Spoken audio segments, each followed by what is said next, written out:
So if we take that idea of that math and language are absolutely linked, we can take a look at a kind of a framework that we've been using in Saskatoon Public Schools, but look at this Mathematician's Workshop framework through an EAL lens. And think about it in terms of our English language learners. So the framework kind of has two parts for those of you who maybe haven't had a chance to dig into this yet. The outside circle kind of represents those foundational that we just want to be in every math class, those things that we aspire to as mathematics teachers. So creating a environment that is rich in mathematics, that mathematically rich environment is really important in our mathematics classrooms. And if we think about that through the EAL, how would we create a mathematics environment that is supportive of our English language learners as well? And what kind of things would we see on the walls? What kind of things would we see in the classroom? What kind of things would we hear in that environment that would support our English language learners? Would be the conversation of the question I would ask you.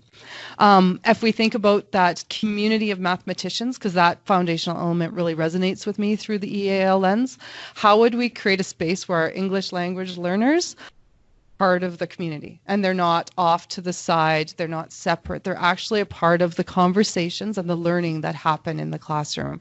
So for me, those two on that side are really, really pivotal when we're initially thinking about mathematics and English language learners. Obviously, formative assessment, responsive instruction, being able to support students' mindset and that I can do it attitude that is really pivotal in mathematics would apply to English language learners. And then cultural competence, being able to create space in our mathematics for all students and all cultures, and allow students to see themselves in the classroom and in the mathematics as well.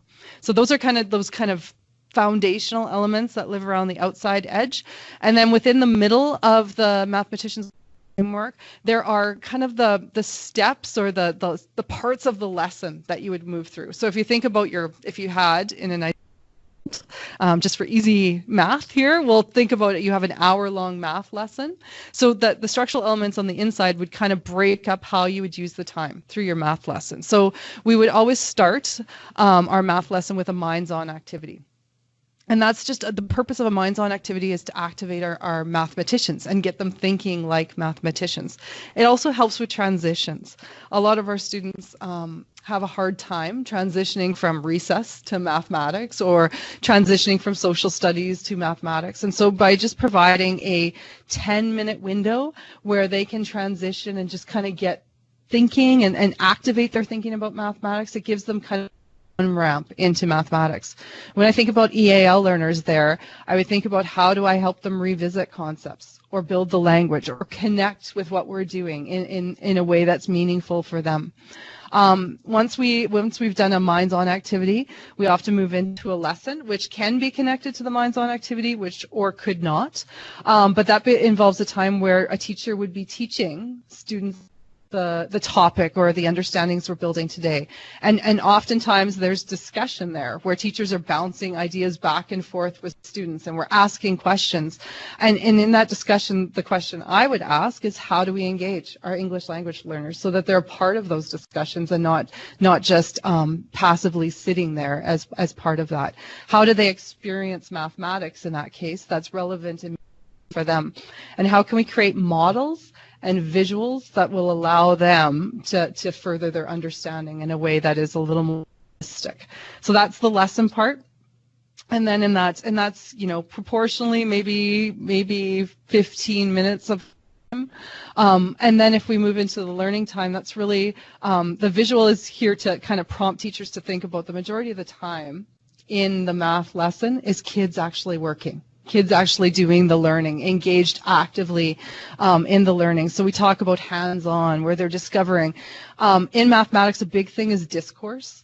And this absolutely applies to English language learners, because discourse in mathematics means defend my thinking and have those conversations with someone. How can I defend how I solve this to you, and how can you defend it back to me? And then how can we decide which way we would do the next one, and have those kind of not arguments but discourse math teachers talk about the opportunity to start a fight in math class. We want kids to defend reasoning and justify thinking. And so how do we support our EAL learners in that discourse and being a part of that so that they can be there as well? And then the last part of the lesson, right before we're done, our math period, is that opportunity to reflect and wrap up what we're doing. And again, the importance, I think, in consolidating understanding, what did you learn today, is really important for our EAL learners as well. And so how do we support them through all of these different opportunities, or different kind of parts of a math class? And it is complex work, but I think it's really important work. And so that just provides you with a little bit of an overview, kind of the complexity that's maybe built into the simplicity of it. I talk to teachers all the time about how within your math class, within that math period, those structural elements may change. Some might get longer. Your lesson might take longer. The might be a little bit shorter. Sometimes we don't have time for the wrap up and we add it on at a different time. There's so much flexibility in that middle part because we adapt to the needs of our kids.